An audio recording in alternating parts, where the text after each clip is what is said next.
Hello, this is Ellen from the Make Room near Bath, and today I'm going to show you how to make a Christmas sack that's personalised with the name of your loved one. So first of all, I'm going to show you what you need. You need a bit of calico or sacking or an old sheet even, just some plain fabric. My piece of fabric measures 106 centimetres long by 52 wide, but any sort of rectangle shape that you think looks about the size of the sack, the finished sack that you will want. We'll need to take a little bit of a seam allowance each side and maybe a bit more at the top for the casing, for the drawstring. And then you need some fabric to do the letters. Now I've used a bit of an old, a new tea towel. I made an oven glove with the other half, and it's just a Christmas tea towel, so it's just the bottom half of it, and I'm going to use that to do the lettering. You could do each letter in a different Christmas fabric, or you could even just do scraps of dress fabric that you've got and do each one in a different pattern. Looks quite pretty. The other thing that you need is Vilene Bonderweb. Sometimes it's called Vlylofix Bonderweb. It's adhesive on one side that you apply to your fabric, and then you peel off the backing once you've ironed one side on, and then the other side will become adhesive when you use your iron, and so that you can iron on your letters onto your fabric before you sew them, and it doesn't damage the machine or anything. You'll need a piece of paper because we're going to plot out the letters, and a ruler and a pencil, and maybe a tape measure as well for the moment, and obviously you'll need pins and some scissors. So the first thing that we're going to do is plot out the letters on paper. So on a sheet of paper, just measure down from the top 3 inches or 7.5 centimetres, plot a few dots and then just draw a line across, right the way across. And then measure the halfway point and again plot some dots and draw the line straight the way across. And then we're going to measure 2-inch boxes, if you like. So if you draw a line down and then measure along 2 inches, 4 inches, 6 inches, 8 inches, and the same in several places, and you're going to draw lines down so that you've got rectangles that are 3 inches by 2 inches. I'm doing this in imperial because the metric is a sort of funny amount, so it's easier in inches. And then within those boxes, you're just going to plot the halfway point again vertically on each of those boxes. And then you can start plotting your letters. So for the K, I've done, obviously that's just the edge of the box, and then each part of the letter is 1/2 inch wide. So if you're going to do the first part of the K, just plot a line 1/2 inch across, draw it down, and then I've taken the top point and I've come in 1 inch. It's actually on that midway line, and I've just done a diagonal down there, and then a diagonal down there, and then from this line, obviously this will remain 1/2 inch all the way across, so you can plot that, or 1.5, you could draw that line like that, you can draw that line like that, and you will eventually end up with the K, and then you can just mark that a little bit more clearly. For the E, again, this is just a 1/2 inch or 1.5 strip, again 1/2 inch, 1.5 strip from the top, same from the bottom. The middle part of the E straddles the centre line, so I've just measured 1/4 inch, 1/4 inch from the central line. You could draw right the way across if you like, and I found that it looked best at 3/4 of the way across, so I just finished it there. So that will be the central part of the E. And then the L is very easy, it's just 2 lines at a 1/2 inch or 1.5. Then the Y, again, take the centre line and straddle that a 1/2 inch across the centre line like that. And then from that point I've taken it to the corner of the rectangle, and the same on the other side. And then I've measured across the 1.5 or 1/2 inch, and I've done a diagonal line and a diagonal line, and that's how I achieve the V. So you can see that for whatever letter you're doing, you can mostly plot it out. The trickiest ones are probably the curved ones, but again, you just want to plot your shape, your size of the width of the letter, and then obviously it might curve there, and then you're going to plot the same thing out, the same width all the way around. Once you've done your letters, I've only done one L, although this is going to be the name Kelly eventually, so there'll be 2 L's, but obviously I only need one. And then you need to measure how much of your Vilene Bondeweb you need. So obviously I'm going to have another L, so I will need probably about 30 centimetres, and I'm going to make it a little bit wider, so maybe 10 centimetres by 30 centimetres strip of this. I'm just going to cut this strip. So this is the bit that I'm going to apply, use the Bondeweb for. I'm going to make sure I've got enough for that extra letter. So I'm just going to put it on my Bondeweb and cut a piece that's big enough to cover those letters.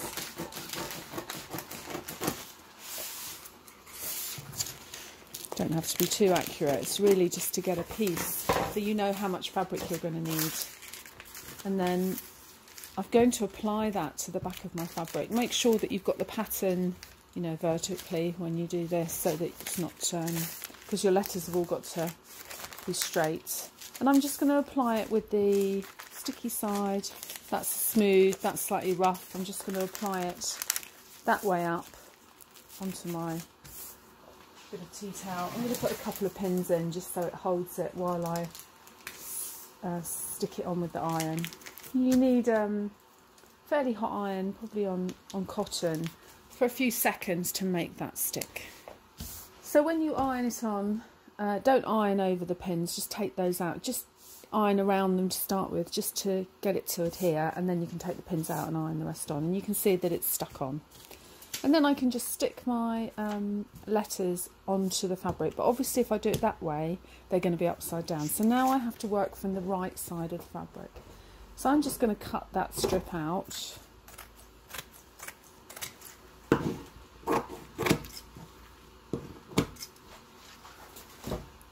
Make sure that I cut off the bits that don't have the Bondeweb on.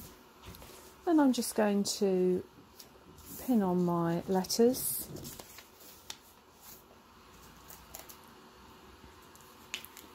You pin in the actual part of the letter, then obviously when you cut round, it's not going to be a problem. Now if you want to, you can cut the letters out first if you're worried about your scissors. I'm just going to use some paper scissors that actually are fine cutting fabric as well. I just keep a pair that I use for both, because cutting paper can blunt your scissors over time, so if you're worried about that, use some older scissors for this. Easier to probably just cut out the box first and along the top, along the bottom, and then just cut into your letter.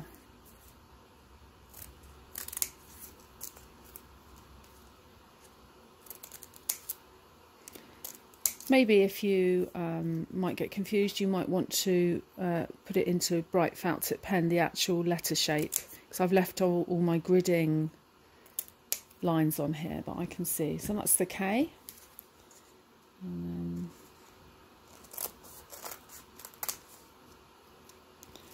so you can make these letters bigger if you want, just make the rectangle bigger that you gridding out for the letters, using the same proportions of like 3 inches to 2 inches works quite well, I find. There's the E. Okay, now we're going to apply it to our piece of material before we make the sack up. So this is the piece of fabric folded in half, so the top of the fabric is open and there's a fold at the bottom here. So if I just crease that, that is the halfway point. I can just open this to one layer on the table, and I can see that's going to be the bottom of the sack, so put a couple of pins in and you won't forget that's the bottom. So find the easiest way is to find the central point, is just to measure across and put a pin in at the halfway point. This measures 51, so it's going to be 25.5. And then I'm going to measure down. Before I measure down from the top, I'm just going to allow, say, 4 centimetres for my casing at the top here. So I've put a pin in at 4 centimetres, and then I measure from that to my base of my sack. It comes to 48, so I'm just going to put a pin at 24. So if I just move this pin up, this is the central point of where I want to place my name. So then you can just, I mean, if you've got equal number of letters, obviously there'll be equal numbers either side, but we've got 5 letters here, so the L is going to, one of the L's is going to be in the middle somewhere, and then these 2 are going to be either side, and then we can get them spaced out evenly. Now you can do them in any way you like, you know, if you want to make it look a bit different. You could have them going diagonally, whatever you prefer really. Now once you've cut out your letters, you've got to peel off the backing. Now I find that if this has now gone quite cold, sometimes it's really difficult.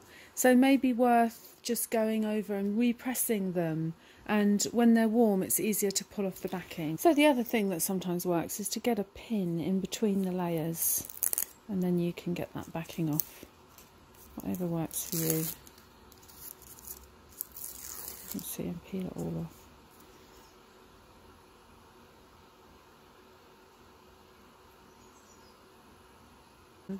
On that central point, I'm just going to pin it on like that, and maybe put a pin at the base here.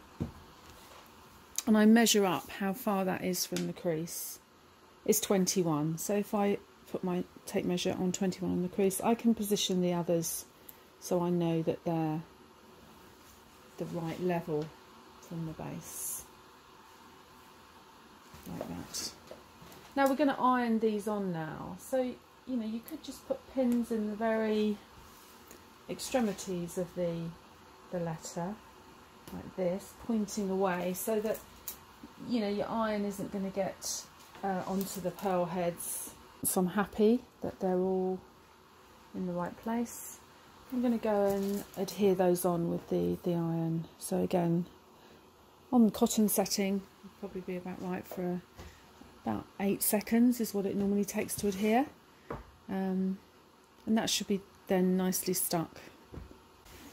So there we are, they're all stuck on. Now obviously you could just leave it like that if you weren't worried about it. If it's just for this Christmas, it's not going to be reused, but if you want it to be durable, we're going to satin stitch around the edges of all these letters with a very tiny zigzag. Now obviously the bigger the letters, the easier that is, so this is a little bit tricky because it's quite small, so bear that in mind. You may want to do much bigger letters, or even just the initial, just a huge E or something, or huge whatever letter the name starts with, rather than do all this. So I'm going to show you how to do the satin stitch to stitch the letters on, but first of all you need to test it on a scrap so that you can get the right size, because we want it to be quite small and quite close together. Now you may have a computerised machine, or you may have a manual with dials. So I'm going to show you what the setting would be on both. If you've got a traditional machine with dials, you're going to need to put it onto zigzag, which on this one is number 2. So you just select the stitch, and then the stitch length is going to be quite small, maybe about 1, or might be even a bit less than 1, but we're going to try it on 1. And then the stitch width, we're going to start as it is, which will probably be on the widest, and then we'll just bring it down to the narrowness that we want. Now that's on a manual machine. On a computerised, it's exactly the same. There's 3 places. There's a stitch selector, so I need to find zigzag, which is number 5, and then there's a stitch length, which is this one, and a stitch width, and I can bring my length down to under 1, and I can bring my width down if I want it, but I'm going to leave it at the maximum to start with, just to see what it's like. So the first thing to do is just to see what that looks like as it is, as you've got it set up at, you know, just bringing the stitch length down really and leaving it on the normal zigzag.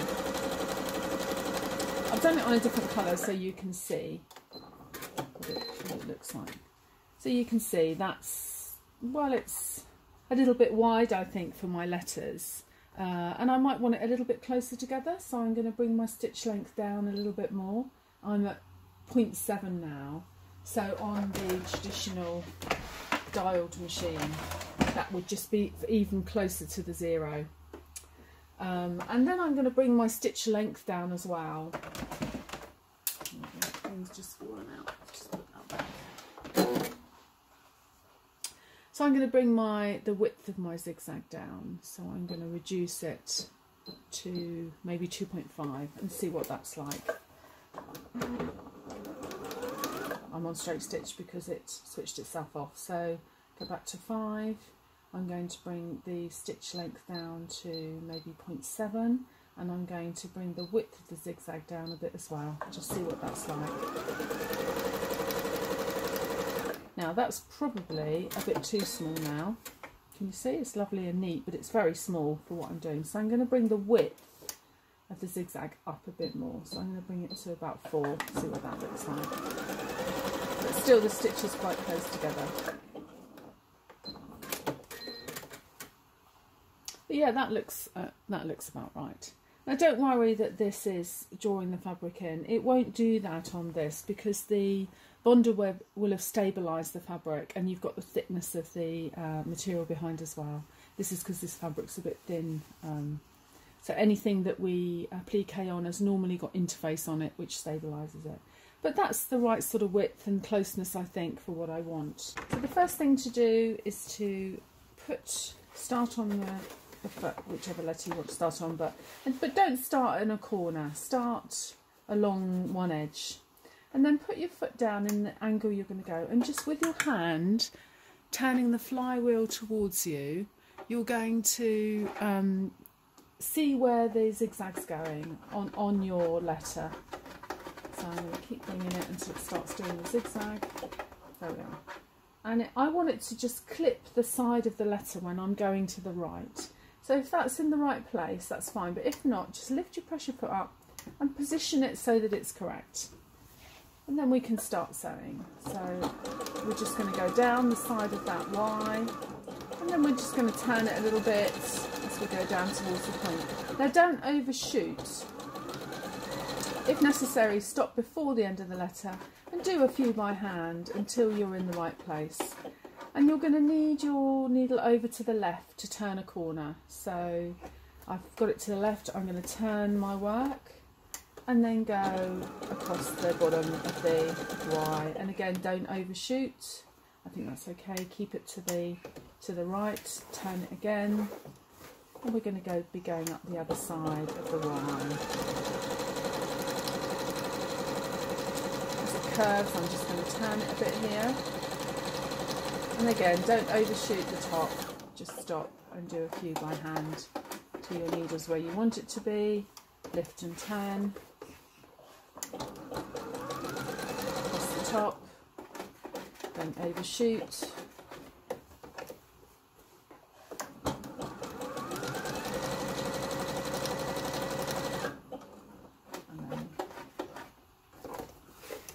Again. Now this time I think I'm in the wrong place because I want to go up the edge of this wire. Now it's going to go too far over. So when it's going over to the right, I lift my foot until the needle is in the right place again. It's just about moving it around really as you go to make sure that each time you turn a corner you're in the right place. And you can see that's nicely sewn all the way around, and it's well covered as well. It's nice and on the edge. So I'm going to do that to all these letters. Maybe I'll cut the threads off if there's any hanging from the front.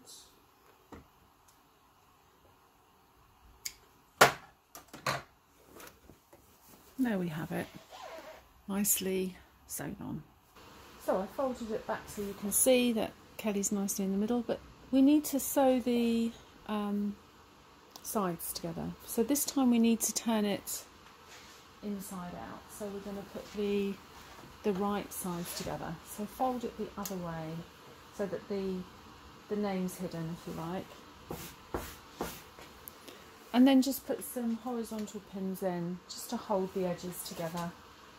And you're going to sew down the sides, but you're going to stop 4 centimetres from the top. And if you sew in about 1.5 centimetres, that'll be a nice size sack, I think. So I'm going to put a pin in at 4 centimetres from the top so that I remember to stop sewing. And then over here, I'm just weaving that one in to remind me that I'm not going to sew above that point. Okay, back to the sewing machine. Now you want to sew an even distance from the edge, so you can use one of your markers here, either 1 centimetre or 1.5, and if you find that difficult you can use a bit of washi tape. Just put it on the amount that you want to leave as a seam allowance. I've put it on at 1.5, and then you can keep the edge of your fabric on the edge of that tape. I'm going to start at the 4 centimetre pin. My needle in, and I'm going to reverse here to lock it off. I'm going to go all the way down the side, keeping the edge of the fabric on that tape, and then when I get to the base I'm just going to do a little reverse to lock it off again. So when we get down to the base here, just reverse, and then cut the threads, and then up the other side. And this side I'm going to stop 4 centimetres from the top. So I just put the needle in, so now I'm going to do a little reverse, go all the way up. You might have a locking stitch function on your machine. You can always use that instead of reversing if you want to. And when I get to this pin at the top, this is my 4 centimetre marker. I'm going to stop sewing there. It's kind of here, look. Another pin in if you want to, just so you know you've got to stop sewing there. Get your thumb ready to reverse and just do a little reverse. And I'm going to cut this. I'm not going to neaten in that 4 centimetres from the top. I'm going to start where I've started sewing. And you want zigzag now, so just put it onto zigzag. And then you just need to see, you might want to reduce your stitch length a little bit because it might be a bit far apart, so maybe bring it down to 1. And then just do it with your hand on the flywheel, turning it towards you. Just see where the zigzag's going. Now, when it goes to the right, you want it to be just clipping the edge of the fabric. Here it goes, look. I just want it to clip the edge like that. So once you've got it, if it's not in the right position, then just lift your foot up and move the material until it is. And then you're just going to go all the way down there. That's quite close together actually. I'm just going to bring it up further apart. We don't need to be that small. Just go all the way down the side of the machine, side of the seam. And that'll just stop it from fraying. You can reverse as well at the bottom to lock it off.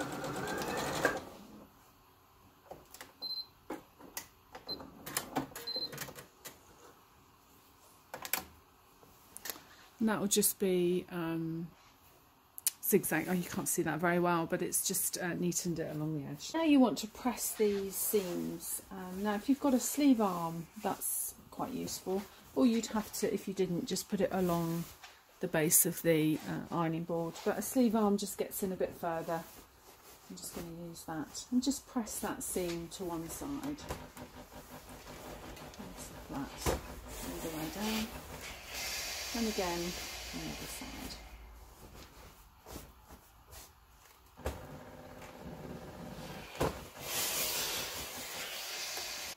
Now along the top here, where this is open 4 centimetres, we're going to make a channel to do a sort of double drawstring.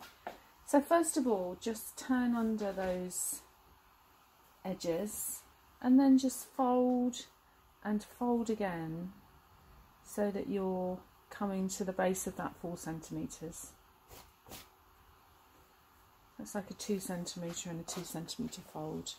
Now what you could do is just press under the corners first. Do a little clip there, a little clip there, and that will help you press under those little edges. Press those under first on that one. Turn it over. Do the same on the other side. And we've got a machine those down there, but I think it's easier if you press them first because it just makes them stay nice and flat while you sew. You can put some vertical pins in like this to hold it as well, stop that edge from moving, so like this. I've done 4 centimetres, 2 by 2 centimetres, because that's probably going to take quite a large cord if that's what you've got. I mean, it doesn't really matter what you use, you could just use string to go through the top. So again, I'm going to put a few vertical ones on this side, because sometimes this edge can move as you sew and you don't want that to happen. So just put a few in to hold it. And these vertical pins, don't push them too far in, because then you can sew over them. They're not going to cause a problem. The needle will just roll one way or the other over the top. So you can see that this is not into the sack. This is at the top of the sack, and there'll be a hole there that we'll be able to thread our cords through. And the same at the other end, there'll be a hole here, and this is all tucked in. If it's sticking out a bit, just push it in before you sew it. Just got a few odd threads there. So if it's sticking out like that, you can always push it in and just put a pin in to make sure while you sew. But it doesn't really matter, it won't notice once the cord's in. Okay, so back to the machine. So you might want to take your sleeve arm off to do this, because then you could slot it on through across the arm. Now this time you just want to stay close to the edge of this piece of material. So find a place on your foot that you can feed the material in, and I'm going to use this line here, and then you can move your needle across if you want, using the zigzag width dial or button. Now on here it's this one, so if I press this, can you see the needle moving? And I can put it wherever I want, and that's a good place. So once I've got it positioned where I want it to be, and I've got a nice straight line that I can feed my edge through, I'm going to reverse a little bit.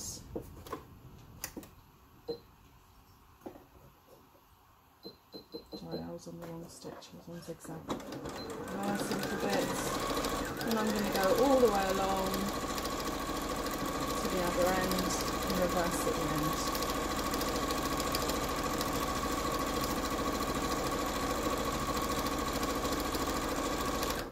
I'm getting to the end of this first one.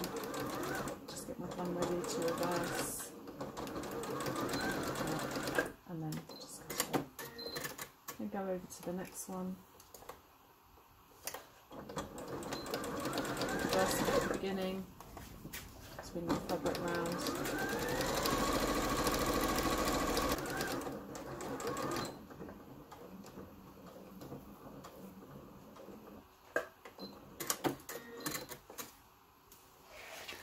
So it's sewn nice and close to the edge all the way along, but I've still got those holes at the ends to thread my cords through.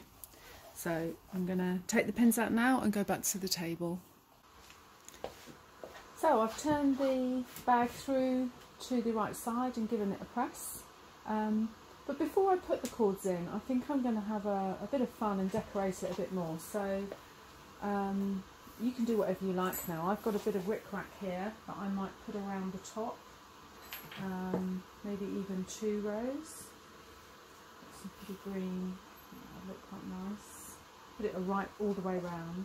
And I've got some bells or some baubles that I could put on some fine ribbon and hang from the last letter. So I think I'm gonna put the rickrack on first. If you want to do that, then measure down. Don't put it too close to the top because that's going to be gathered up, but maybe if we put it down, say about there, just put it onto one layer.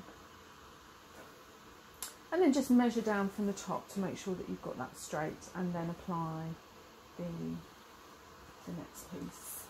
So, and then I'm just going to sew through the middle of it in red so that you don't see it. So that's at 8. So I'm just going to position it at 8 centimetres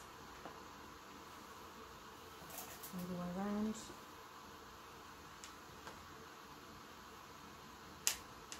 The other one, if I want to put another row before I do that, so that I can do them both at the same time.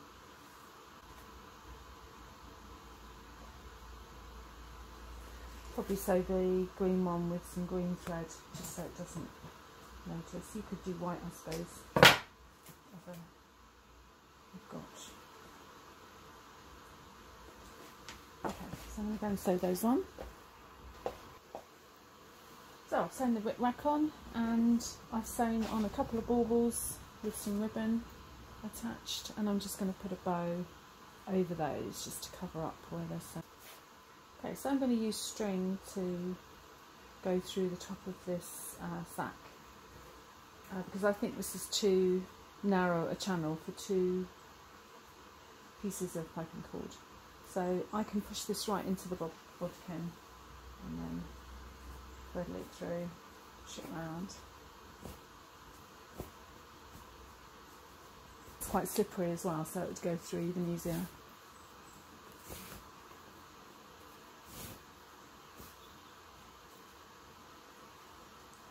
Coming out the other end.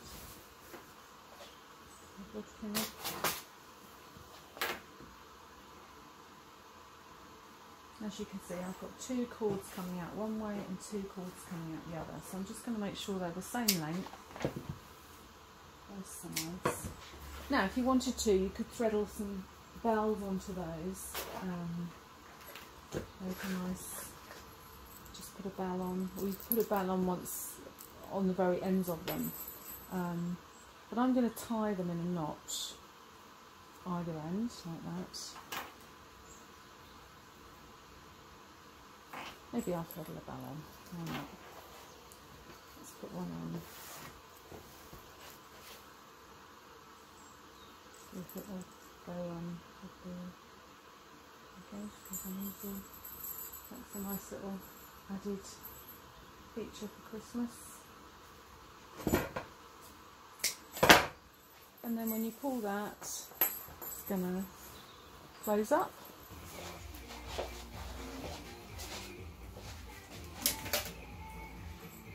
So here's the finished bag, ready to be filled for Christmas. Thank you. I hope you've enjoyed this tutorial and hope to see you again soon.